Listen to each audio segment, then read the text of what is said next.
নমস্কার বন্ধুরা, অপুর সংসার চ্যানেলে আপনাদের সবাইকে স্বাগত জানাই। আজ আমি খুব সহজ পদ্ধতিতে বানিয়ে দেখাবো আলু দিয়ে বোয়াল মাছের ঝোল।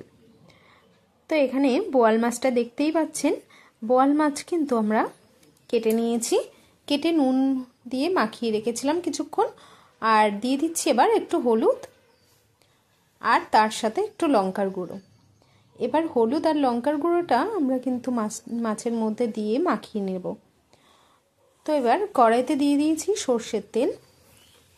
তেলটার মধ্যে কিন্তু একটু হলুদ দিয়ে দিয়েছিলাম, তাহলে কি হবে, মাছটা কিন্তু লেগে যাবে না। তো এভাবে কিন্তু আমরা তেলটা একটু নেড়ে নিলাম। এবার একে একে মাছগুলো কিন্তু আমরা তেলের মধ্যে দিয়ে দেব। আর বোয়াল মাছ ভাজতে গেলে কিন্তু তেলটা প্রচুর পরিমাণে ছিটকায় আর গায়ে এসে পড়ার সম্ভাবনা থাকে। তো মাছ ভাজার সময় যদি আমরা একটু ঢাকনাটা বন্ধ করে দিয়ে ভাজি, তাহলে কিন্তু তেলটা ঢাকনার মধ্যেই থাকবে। তো এভাবে আমরা ঢাকনা বন্ধ করে 2 থেকে 3 মিনিট একটু ভেজে নেব মিডিয়াম ফ্লেমে। তো এবার ঢাকনাটা তুলে আমরা কিন্তু মাছগুলোকে একটু উল্টে দেব।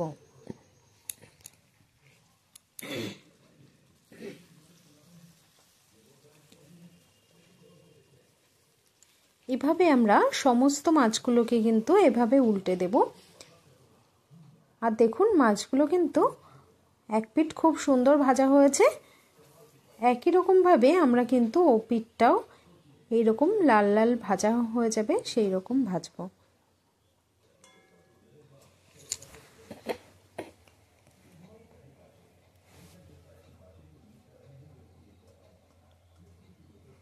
তো উল্টে দিয়ে আবারও কিন্তু আমরা একটু ঢাকনা বন্ধ করে মাছটা ভেজে নেব।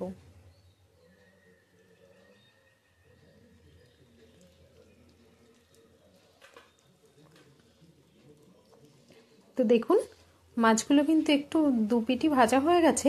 এবার সাইডগুলো একটু ভাজার জন্য আমরা কিন্তু এইভাবে সমস্ত মাছগুলোকে ভেজে নেব।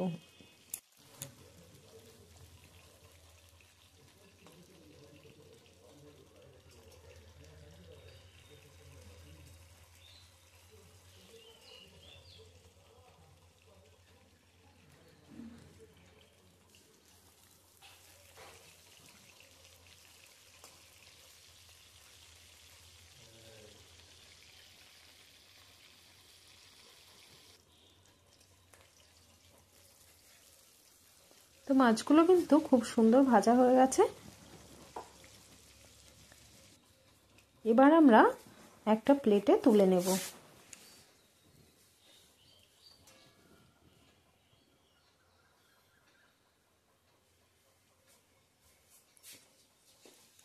এবার ওই তেলের মধ্যেই আমরা দিয়ে দেব এখানে জিরে ফোড়ন।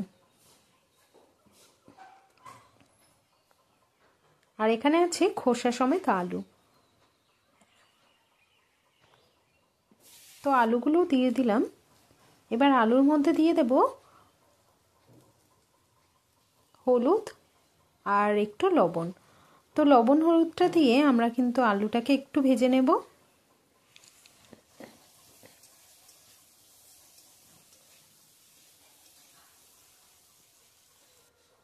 আলুটা ভাজা হয়ে এসছে। এখানে বড় সাইজের একটা টমেটো দিয়ে দিলাম। আর এখানে আছে আদা, জিরে আর ধনে শুকনো লঙ্কা বাটা। তো বাটা মশলাটা আমরা আলু টমেটোর মধ্যে দিয়ে দিচ্ছি। আর একটু জল দিয়ে আমরা কিন্তু মশলাটা কষিয়ে নেব।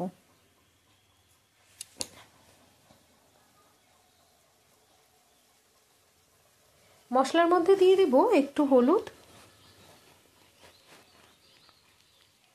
আর পরিমাণ মতো একটু লবণ। তো লবণ হলুদটা দিয়ে আমরা কিন্তু এভাবে একটু মশলাটা কষিয়ে নেব।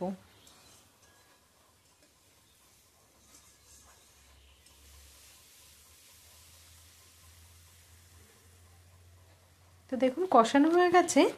আমরা দিয়ে দিচ্ছি গরম জল।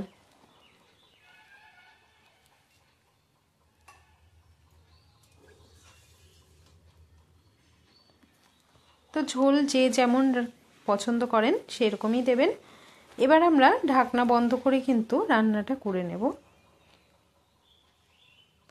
তো কিছুক্ষণ পর ঢাকনাটা তুলে আমরা কিন্তু এভাবে তরকারিটা একটু নেড়ে চেড়ে নেব।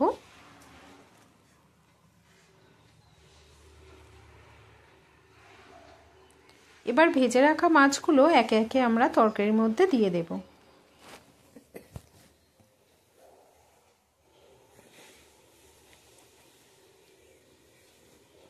তারপর এইভাবে কিন্তু আমরা ঝোলটা এইভাবে নেড়ে নেব, তাহলে কি হবে, ঝোলটা খুব সুন্দর ঘন হয়ে যাবে আর খেতেও ভালো লাগবে।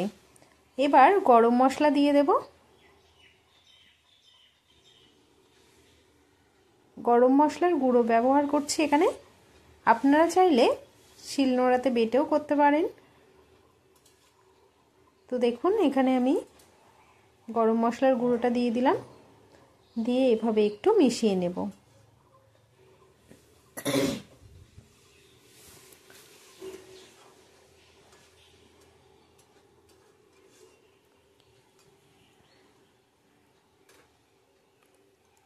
তরকারিটা কিন্তু এখানে প্রায় হয়ে এসছে, দিয়ে দিচ্ছি ধনেপাতা কুচি। তো ধনেপাতা কুচিটা দিয়ে আবারও একটু আমরা মিশিয়ে নেব।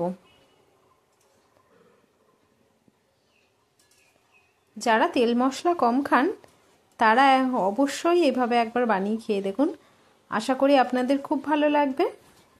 আজকের রান্না আলু টমেটো দিয়ে বোয়াল মাছের ঝোল আপনাদের কেমন লাগলো কমেন্টের মাধ্যমে জানাতে ভুলবেন না। আর এইরকম নিত্য নতুন ভিডিও পেতে আমার চ্যানেলটিকে সাবস্ক্রাইব করার অনুরোধ রইল। সবাই ভালো থাকবেন।